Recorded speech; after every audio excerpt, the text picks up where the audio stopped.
नमस्कार, हमारे चैनल में आपका स्वागत है। मैं हूं रामचंद्र मौर्य। साथियों, क्या मस्जिद के नीचे मंदिर की तलाश करना उचित है? क्या किसी भी धार्मिक स्थल को ढहाना सही है? क्या हर मस्जिद के नीचे ईश्वर की या कृष्ण की या शिव की प्रतिध्वनि गूंज रही है और उस प्रतिध्वनि को सिर्फ कट्टर हिंदू समर्थक या कट्टर हिंदू सुन रहे हैं? यह देश बहुत बड़ी मुसीबत में आ चुका है और मुसीबत की तरह आगे बढ़ भी रहा है। जिस तरह से सांप्रदायिक उन्माद भगवा संगठनों ने शुरू किया है, यह आगे बढ़ता ही जा रहा है। और आपको बता दें कि राम मंदिर जो बना है बाबरी मस्जिद की जगह, ठीक यही स्वरूप हर मस्जिद का करने का हश्र है हिंदू संगठनों का। हर मस्जिद को ढहाना और वहाँ पर किसी न किसी हिंदू देवता की मंदिर बनाने का उद्देश्य है। और इस तरह के लगभग 1800 मस्जिद चिन्हित किए गए हैं जिस पर हिंदू संगठन कार्रवाई करने जा रहा है या अंजाम दे चुका है। संभल का मामला, राजस्थान का मामला आपके सामने है और पूरे देश में इसी तरह से 1800 मस्जिदों को चिन्हित किया गया है ढहाने के लिए। इनके रास्ते का जो कांटा सबसे बड़ा है वो है पूजा स्थल अधिनियम 1991।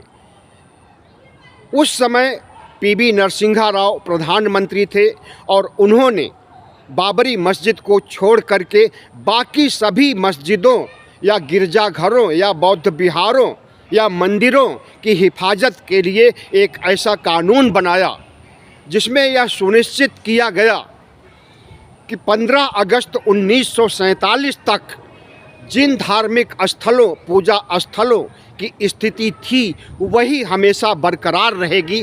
उसमें कोई कार्रवाई नहीं हो सकती है, उसे किसी भी रूप में ढहाया या नुकसान न पहुंचाया नहीं जा सकता। तो इस पूजा स्थल अधिनियम 1991 के खिलाफ आज तमाम हिंदू संगठन खड़े हो गए हैं और इस रास्ते के कांटे को हटाना चाहते हैं। सार्वजनिक रूप से कई जगह मांग की गई संसद से हटाने के लिए, लेकिन संसद में हटा पाना प्रधानमंत्री नरेंद्र मोदी के लिए इतना आसान नहीं है, क्योंकि संसद में एनडीए के घटक दल भी नहीं चाहेंगे कि पूजा स्थल अधिनियम को हटाया जाए।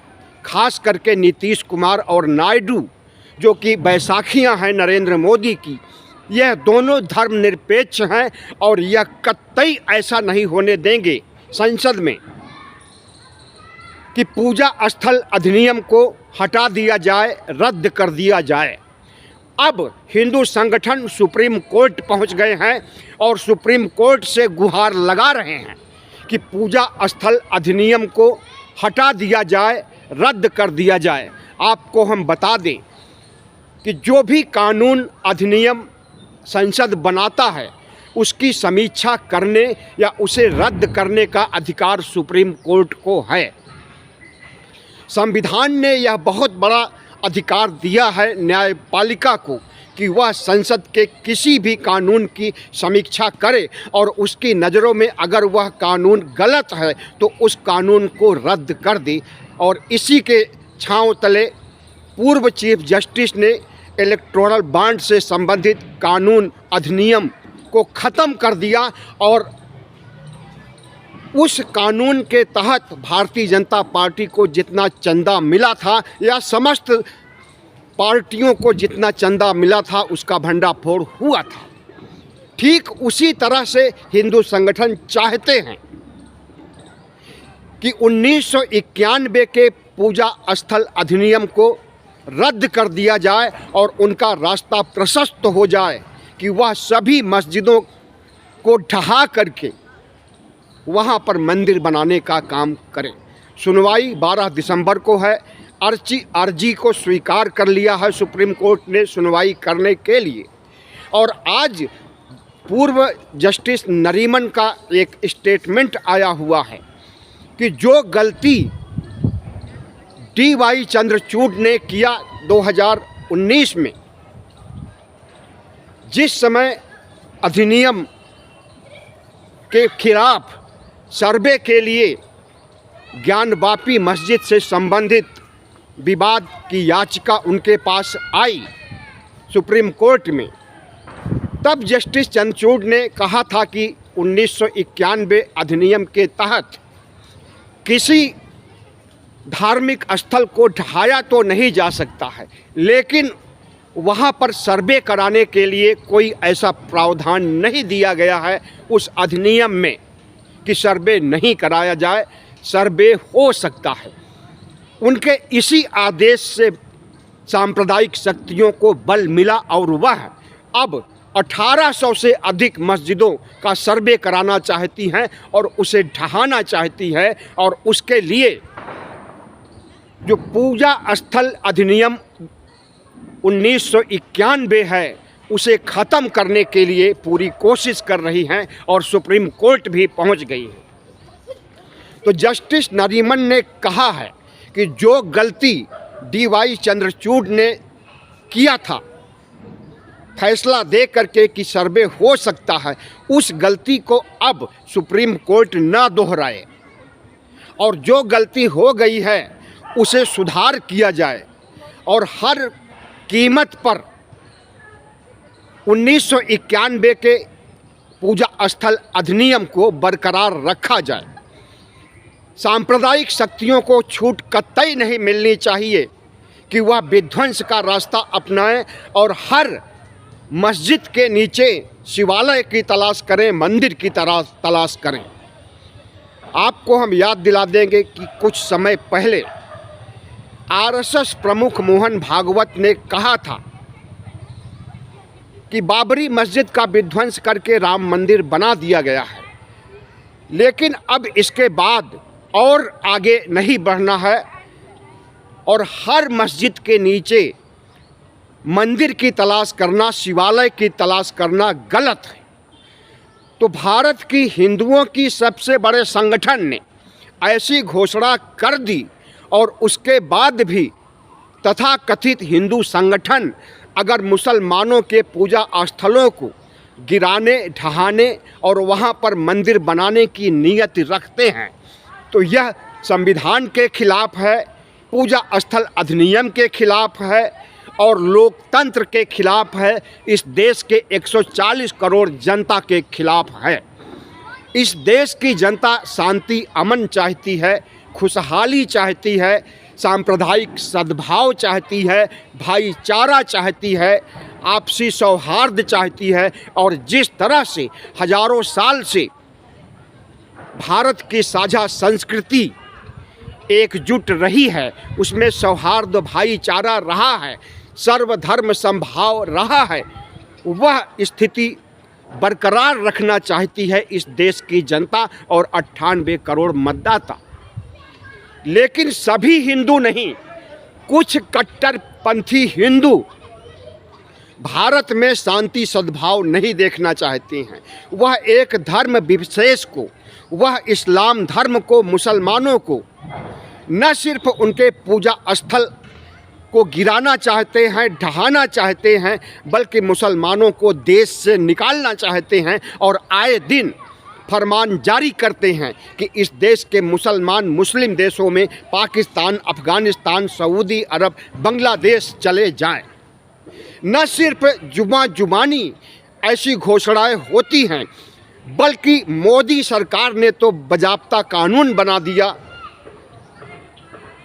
और उस कानून के तहत CAA, NRC के तहत मुसलमानों को इस देश से निकाल बाहर करने और बाहर के देशों से हिंदुओं को बुलाने की व्यवस्था की गई है और इसे 2019-20 में लागू भी किया गया।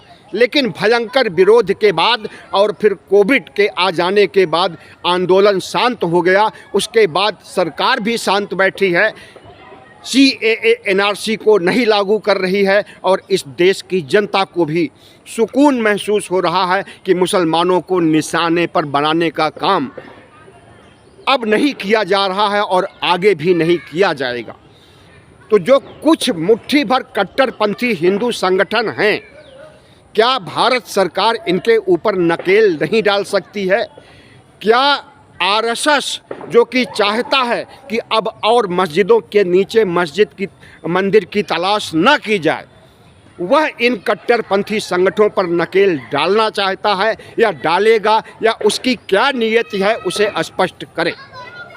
और जो पूजा स्थल अधिनियम 1991 के खिलाफ याचिका डाली गई है, उस पर सुप्रीम कोर्ट सुनवाई करते समय 12 दिसंबर को यह ध्यान रखे कि अगर अधिनियम को रद्द किया जाता है तो इस देश में सांप्रदायिक तनाव, सांप्रदायिक दंगे, हादसे, कत्लेआम का दौर फिर से शुरू हो जाएगा और इस बार शायद इतना ज़्यादा होगा कि रूह कांप जाएगी और भारत सरकार हिल जाएगी, उसे कंट्रोल में नहीं कर पाएगी कोई भी सरकार, कोई भी संगठन। यह देश जितना हिंदुओं का है उतना ही मुसलमानों का है, उतना ही सिखों का है, उतना ही जैनों का है, उतना ही बौद्धों का है। जो संवैधानिक अधिकार हिंदुओं को मिला हुआ है वही अधिकार मुसलमानों को मिला है, बौद्धों को, जैनों को, पारसियों को, ईसाइयों को, सबको वही अधिकार मिला है। जो नागरिकता हिंदुओं को मिली है वही हर धर्मावलंबियों को मिली है। और भारतीय जनता पार्टी और तमाम हिंदू संगठनों को यह बात चुभती है कि मुसलमानों को वोट का अधिकार क्यों दिया गया है। उनके वोट के अधिकार को छीनने के लिए, उनकी नागरिकता ख़त्म करने के लिए, उनका देश निकाला करने के लिए CAA NRC जैसे कानून लाए गए, लेकिन उसमें भारत सरकार को सफलता नहीं मिल सकी। और अब जब नरसिंहा राव के समय में ऐसा कानून बना दिया गया कि अब किसी भी मस्जिद को नहीं ढहाया जाएगा और मस्जिद से छेड़छाड़ नहीं किया जाएगा, तो उस कानून को ही हटाने के लिए जो ताकत कट्टरपंथी संगठन लगा रहे हैं, क्या सुप्रीम कोर्ट इनके मंसूबों को कामयाब होने देगा? आपको हम बता दें कि सुप्रीम कोर्ट, हाई कोर्ट में ज़्यादातर RSS के लोग जज के रूप में बैठे हुए हैं और आए दिन वह जज रिटायर्ड होते हैं तब RSS में शामिल हो जाते हैं, या फिर रिटायर्ड होने के पहले रिटायरमेंट ले करके, त्याग पत्र दे करके भारतीय जनता पार्टी में शामिल हो जाते हैं और चुनाव लड़ते हैं। और कुछ जजों को तो उन्हें बख्शीश देने के नाम पर उनके फैसलों को अपने पक्ष में सरकार करा लेने के लिए जो बख्शीश दी जाती है उसमें उन्हें राज्यसभा का सदस्य यानी मेंबर ऑफ पार्लियामेंट बना दिया जाता है। कुछ जजों को राज्यपाल बना दिया जाता है तथा अन्य संवैधानिक पदों पर बैठा दिया जाता है। तो जजों को पटाने के लिए भारत सरकार जो हथकंडे अपनाती है यह किसी से छुपा नहीं है, लेकिन आज तक किसी ने इसका विरोध नहीं किया। कम से कम न्यायपालिका को तो बख्श दीजिए मोदी और शाह जी। न्यायपालिका पर अगर भगवा झंडा फहराएगा तो इस देश की न्यायपालिका से विश्वास खत्म हो जाएगा।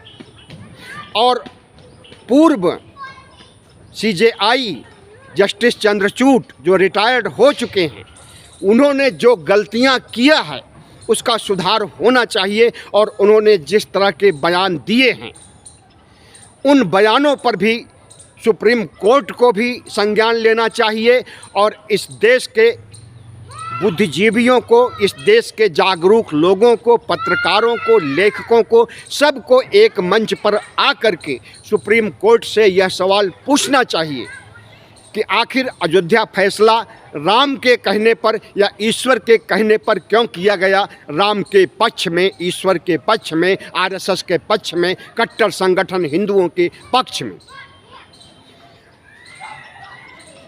अदालतों को दया के आधार पर या धर्म के आधार पर या आस्था के आधार पर फैसला करने का अधिकार संविधान ने नहीं दिया है। न्याय होना चाहिए और न्याय दिखाई भी देना चाहिए, न्याय पारदर्शी होना चाहिए। यह अधिकार संविधान ने अदालतों को दिया है। लेकिन आज हमारे जज अगर राम के कहने पर फैसला कर रहे हैं तो क्या जस्टिस खन्ना 12 दिसंबर को सुनवाई करेंगे तो वह भी राम या शिव या ब्रह्मा के कहने पर सुनवाई करेंगे? और अगर इन ईश्वरीय शक्तियों के कहने पर सुनवाई करेंगे तो निश्चित रूप से पूजा स्थल अधिनियम 1991 रद्द कर दिया जाएगा और फिर नंगा नाच और तांडव इस देश में शुरू होगा, अनवरत, जो हमें लगता है कि गृह युद्ध में जाकर के बदल जाएगा। इसलिए सुप्रीम कोर्ट को किसी राम, किसी कृष्ण, किसी ब्रह्मा के कहने पर फैसला नहीं करना है, बल्कि संविधान ने जो विवेक का अधिकार या न्याय प्रिय सरकार या न्याय प्रिय अदालत को होना चाहिए, ईमानदारी से उन्हें फैसला सुनाना होगा। अगर जस्टिस चंद्रचूड़ की तरह एक तरफा फैसला सुनाएंगे और राम की अनुमति लेकर के फैसला सुनाएंगे तो शायद अब सुप्रीम कोर्ट के लिए बहुत महंगा पड़ेगा, क्योंकि इस देश की जनता समझ चुकी है कि सुप्रीम कोर्ट आरएसएस के चंगुल में फंसा हुआ है, मोदी के चंगुल में फंसा हुआ है और मोदी और आरएसएस को खुश करने के लिए अन्याय भी कर सकता है। सुप्रीम कोर्ट ऐसा साबित हो चुका है पिछले तमाम फैसलों में। और पूर्व सीजीआई जस्टिस चंद्रचूड़ ने रिटायर्ड होने के पहले और रिटायर्ड होने के बाद जो कुछ बोला है उसके छांव तले अगर देखा जाए तो अदालतें निष्पक्ष नहीं हैं, अदालतें न्याय नहीं कर रही हैं। हम जस्टिस खन्ना से उम्मीद करते हैं कि वह सीजीआई चंद्रचूड़ के, पूर्व सीजीआई चंद्रचूड़ के कदमों पर, पदचिन्हों पर नहीं चलेंगे, बल्कि अपने अलग पदचिन्ह बनाएंगे और वह पदचिन्ह, वह फैसला लोकतंत्र के पक्ष में होगा, संविधान के पक्ष में होगा, इस देश के 140 करोड़ देशवासियों के पक्ष में होगा। अगर फैसला कट्टरपंथी हिंदुओं के पक्ष में हुआ तो इस देश के धर्मनिरपेक्ष हिंदू भी मुसलमानों के साथ हो जाएंगे, बौद्ध भी हो जाएंगे, ईसाई भी हो जाएंगे, जैन भी हो जाएंगे, सिख भी हो जाएंगे। एक तरफ 3% ब्राह्मण होंगे जो कि ब्राह्मण धर्म और हिंदू धर्म का तिरंगा फहराने के लिए और मस्जिदों को ढहाने के लिए काम कर रहे हैं और मस्जिदों को ढहाने के लिए कानूनी अड़चन को ख़त्म करना चाहते हैं, और दूसरी तरफ धर्मनिरपेक्ष मानसिकता वाले हिंदू, बौद्ध, सिख, ईसाई, जैन सब हो जाएंगे।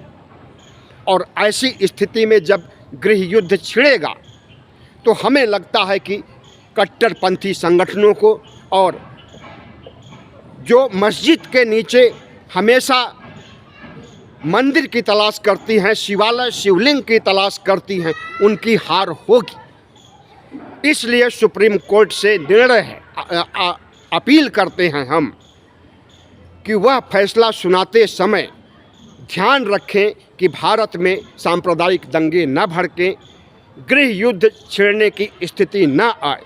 अगर ऐसा होता है तो इसके लिए जिम्मेदार आज के चीफ जस्टिस संजीव खन्ना होंगे।